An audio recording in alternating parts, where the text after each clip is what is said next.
akwai lokacin da ya bamu kuɗi ya ce mu je mu siyo textbooks na makaranta. Ina ga lokacin ban ma shiga JS1 ba. So na tafi na je mun siyo 'yan canjina aka bamu sai na ɗan sai sweet. Ko da na dawo gida na ce na sai sweet da kaza amma ga canji. Sai ya ce mini ba a haka.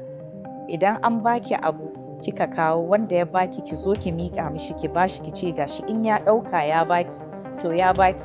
Amma duk abin da ba naki ba kar ki sake ki taɓa. Ki riƙe amana kar ki sake ki taɓa hakkin wani. Sunana na Hadiza Muhammadu Buhari. Ina ga just sati ɗaya ne haka da ɗan kwanaki da na dawo. So sai kuma na ji rasuwansa.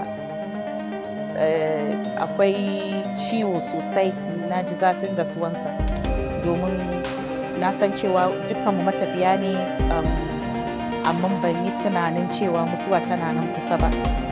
Domin ko da muka yi jinyansa ya samu sauki, alhamdulillah ya farfado sosai. Don muna magana da shi ran da zan taho na ce mishi to baba ni zan tafi, ce za ki tafi ina? Na ce zan tafi Najeriya. Ya ce ki kai da 'yan Najeriya.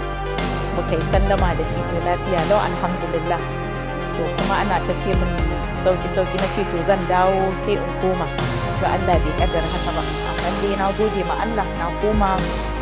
Mun je mun taho da shi. Mahaifiyarmu ta rasu ina ga shekaru 20 da suka wuce. So yanzu kuma baba shi ma, so yanda na ji zafin mutuwar mahaifiyata haka na ji zafin mutuwar mahaifina.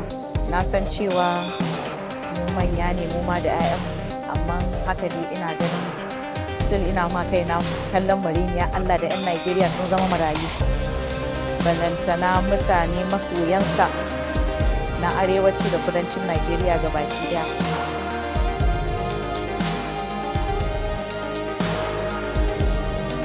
Kai abubuwa da yawa domin baba ina hira da shi sosai.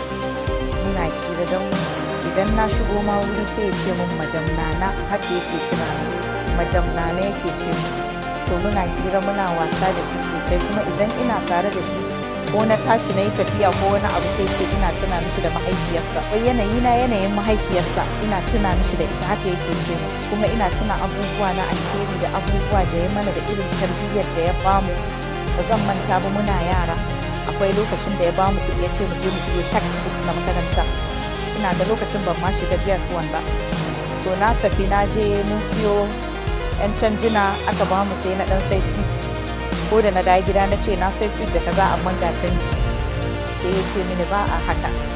Idan an baki abu kika kawo wanda ya baki ki zo ki miƙa mishi ki bashi ki ce gashi in ya ɗauka ya baki to ya baki. Amma duk abin da ba naki ba kar ki sake ki taɓa. Ki riƙe amana kar ki sake ki taɓa hakkin wani.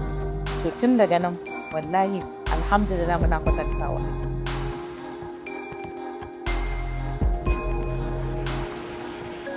Ai suna wasa da dariya, babu jika guda da bai da suna.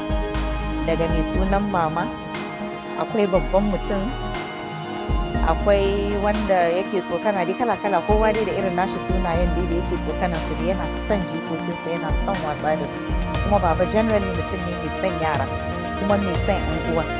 Domin san da bai da lafiya a hiran da muka yi da wani yayanmu dan madayi Musa Daura, muna magana muna cewa irin zumuncin da baba ya rike.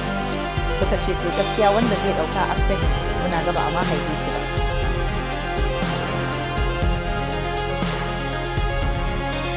Kwarai da gaske baba yana da barkwanci sosai. Duk yanda za ku zauna nan ku tashi sai ya ba ku dariya, amma mutane ba sa ganin wannan aspect. So they should understand, su fahimci cewa soja ne.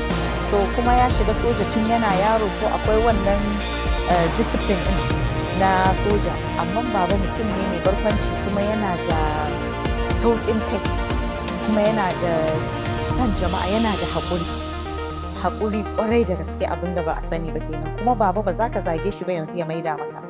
Mutum ne wanda sai dai ku ta zagin ku, amma sai dai ya sa muku ido, baya cewa komai. Wani abu ne aka nuna mi zai ce ku rabu da su, ba abin da ya sha mishi kai. Kowa yana wa mutane uzuri.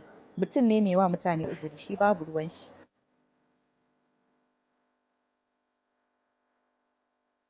Baba yana son shanunsa, yana son dabbobi, kuma yana da kunkuru, ɗawisu, waye. Idan aka yi haihuwa mu 'ya'yan shi muka haihu.